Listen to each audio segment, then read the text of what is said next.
क्या हुआ भैया, कहाँ भागे जा रहे हो? भैया वो ओमिक्रॉन का भूत मेरे पीछे आ रहा है, वो मुझे मार देगा। तुम भी भागो, नहीं तो वो तुम्हें भी मार देगा। हाँ, वो हम सबको मार देगा। अरे कैसे मार देगा? मैंने एक नहीं दो वैक्सीन लगवा रखी है, अब वो हमारा कुछ नहीं बिगाड़ सकता। वैक्सीन तो लगवा ली थी, पर लोगों ने मास्क और सैनिटाइजर का इस्तेमाल करना बंद कर दिया था, इसलिए कोरोना ने थोड़ी सी ढील में अपना एक और वेरिएंट तैयार कर लिया था। कोई नहीं बचेगा, भागो सब भागो, नहीं तो ओमिक्रॉन हम सब पर हमला कर देगा। वो तेजी से बढ़ रहा है। रमन चल, काम पर नहीं जाना क्या? इतनी देर से तुझे उठा रहा हूँ। मोहन, मैंने सपना देखा कि मैं भाग रहा हूँ और ओमिक्रॉन मेरे अंदर घुस रहा है। मुझे बहुत डर लग रहा है यार। पागल है क्या? पहले तू कोरोना के सपने देखता था, अब उसकी औलाद ओमिक्रॉन पैदा हो गई। पता नहीं कितना डरपोक है तू। मुझे देख, नहीं कोई वैक्सीन लगवाई, नहीं मास्क पहनता हूँ, फिर भी नहीं डरता, समझा? और जो तू हर वक्त मास्क धो कर पहनता रहता है या हाथों में कपड़ों में सैनिटाइजर लगाता है कि कोरोना से बच जाएगा, और फालतू में पैसे खर्च करके इसकी बोतलें खरीदता है, नए मास्क खरीदता रहता है, फिर भी डरता है। अब बोल रहा है ओमिक्रॉन का भूत तुझ पे घुस रहा है। कुछ भी यार, डर तो रहता ही है ना। चल काम पर चलते हैं। इनकी बातें कोई और भी था जो सुन रहा था और मन ही मन मुस्कुरा रहा था, और वो था कोरोना का बेटा ओमिक्रॉन। तभी ओमिक्रॉन अपने लोक में आता है और उसका पिता कोरोना वहाँ का राजा है। कोरोना सभा में सभी वायरस के साथ चर्चा कर रहा होता है कि अचानक ओमिक्रॉन अपने पिता कोरोना से कहता है, अरे पिताजी सुनिए, क्या खबर लाया हूँ। आप सुनते ही खुश हो जाएंगे। आपके साथ इन धरती वालों ने कोरोना की वैक्सीन बनाकर जो गलत किया है, उसका बदला अब मैं लूंगा। आपका बेटा ओमिक्रॉन। कोरोना थोड़ी बीमार अवस्था में कहता है, अरे बेटा, तू कैसे जाएगा? इन धरती वासियों ने एक नहीं बल्कि दो वैक्सीन लगवाई है। मैं इनका कुछ नहीं बिगाड़ पाया, तो तू कैसे बिगाड़ लेगा? तू अभी छोटा है। डेल्टा भी धरती पर घूमकर बोर हो गया है। मेरे बच्चों, तुम रहने दो, अब हम इनका कुछ नहीं बिगाड़ सकते।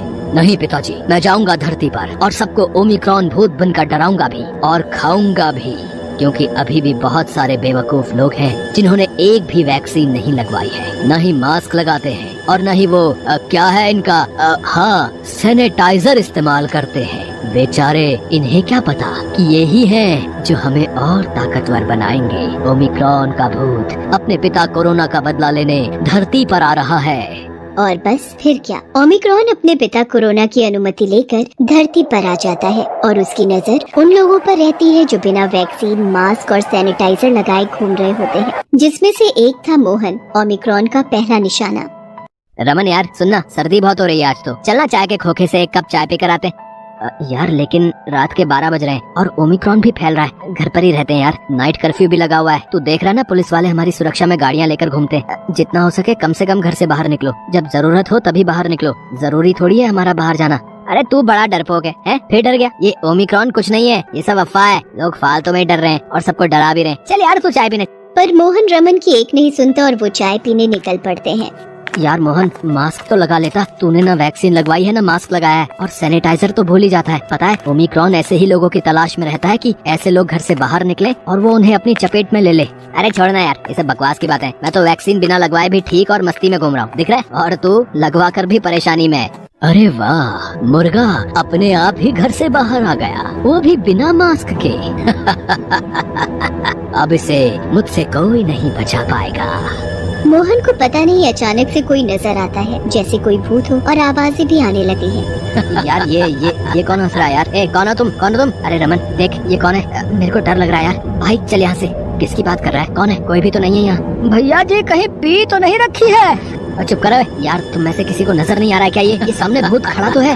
मोहन जिससे डर रहा था वो और कोई नहीं बल्कि ओमिक्रॉन का भूत था। मोहन और रमन घर लौट आते हैं। तभी रात को ओमिक्रॉन मोहन से, मोहन आज तू नहीं बचेगा। मैं आज तुझ में प्रवेश करके तुझे कुछ ही दिनों में खा जाऊंगा और बहुत जल्द और ताकतवर हो जाऊंगा।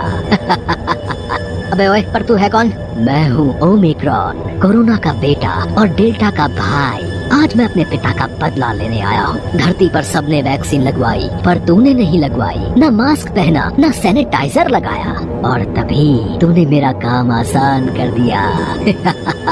अब तू देख मेरा कमाल। मोहन सपना देख रहा था या सच में ओमिक्रॉन का भूत उसे डराने आया था, वो समझ नहीं पाता। पर अगले दिन से ही उसे तेज बुखार, गले में दर्द और खांसी शुरू हो जाती है। रमन, मुझे बहुत तेज बुखार है यार, गले में भी दर्द है।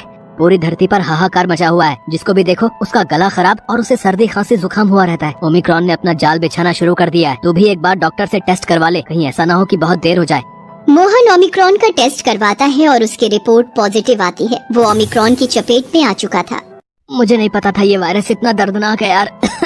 ये लोग जो हॉस्पिटल में अपना इलाज करवाने आए हुए हैं, ये सभी ओमिक्रॉन से पीड़ित हैं। अरे तू घबरा क्यों रहा है? हर बीमारी का इलाज है। जैसे हम कोरोना से लड़ गए थे, ओमिक्रॉन से भी लड़ जाएंगे। तू चिंता मत कर, डॉक्टर दवाई लिख कर देंगे। बस कुछ दिन तुझे घर पर रहकर आराम करना है और फिर तू बिल्कुल ठीक हो जाएगा। उसके बाद मेरी बात को ध्यान से सुन, तुझे वैक्सीन लगवानी है, मास्क पहन कर रहना है, 2 गज की दूरी बनाकर रखनी है, बेवजह ही घर से बाहर नहीं निकलना, और यदि निकलो तो समय समय पर सैनिटाइजर से अपने हाथों को धोते रहो। रमन, मुझे बहुत गुस्सा आ रहा है अपने ऊपर कि मैंने तेरी बातों को नहीं माना। मुझे जल्दी से ठीक होना है। मैं तेरे अंदर से इतनी आसानी से बाहर नहीं निकलूंगा। मैं तेरे ऊपर कब्जा करके बैठा हूँ। रमन, ये ओमिक्रॉन जो मेरे अंदर है मुझे बार बार डरा रहा है। इसका क्या करूँ? घबरा मत, जो डॉक्टर ने दवाई दी है वो समय समय पर ले। अच्छा खाना खा, हरी सब्जियां, फल, दूध, और सबसे बड़ी बात, घर में भी तू मास्क लगा कर रहे, जिससे कि और किसी को ये बीमारी ना फैले। हाथों को थोड़ी थोड़ी देर में धोता रहे और हो सके तो गर्म पानी की भाप भी ले। सबसे जरूरी है अपने मन से इस बीमारी का डर निकालना, जो कि ईश्वर का ध्यान करने से ही निकलती है। तुझे इस ओमिक्रॉन नाम के भूत से 14 दिन लड़ना है, फिर ये भाग जाएगा।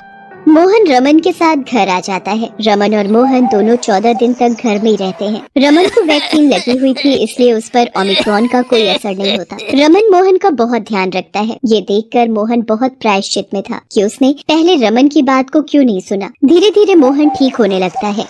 मुझे लगता है ये धरतीवासी बहुत ताकतवर है। ये जब किसी भी बुराई से लड़ने पर आ जाते हैं तो उससे डटकर मुकाबला करते हैं और जीत हासिल करते हैं। शायद आज भी यहाँ बुराई पर अच्छाई की जीत का चलन कायम है, इसलिए ये हमसे भी लड़कर जीतने में कामयाब रहेंगे। अब तो मेरा इन सब के शरीर में रहकर दम घुट रहा है। ये अपने आप को वैक्सीन की बूस्टर डोज के द्वारा कुछ ही दिनों में और भी ज्यादा सुरक्षित कर लेंगे। क्या हुआ ओमिक्रॉन बेटा, तुम्हारा बहुत दिनों से फोन नहीं आया है? धरती पर कितने लोगों की जान ले चुके हो अब तक? पिताजी, आप बिल्कुल सही थे। धरतीवासी अपने आप हमारे जैसे खतरनाक वायरस से मुक्ति पाने का इलाज ढूंढ चुके हैं। अब वैक्सीन की बूस्टर डोज आ गई है जो हमें खत्म कर देगी। मैं अब कुछ ही दिनों में वापस आ रहा हूँ। मैं इन लोगों से लड़ने में कामयाब नहीं हो रहा। मैं कमजोर पड़ रहा हूँ। मैं यहाँ कुछ दिन और रहा तो ये लोग मुझे भी आपकी तरह घायल कर देंगे। मैं वापस आ रहा हूँ। आप तब तक सभा बिठाओ कि आगे क्या करना है। मैं वहाँ आकर सोचता हूँ। मोहन पूरी तरह से ठीक हो जाता है। ओमिक्रॉन धरती पर घूम तो रहा है, पर वो पूरी तरह से कमजोर हो चुका है। उसे कोई भी ऐसा शरीर नहीं मिल रहा जो उसे ऊर्जा दे सके। अब उसे भी वापस जाना होगा दुनिया।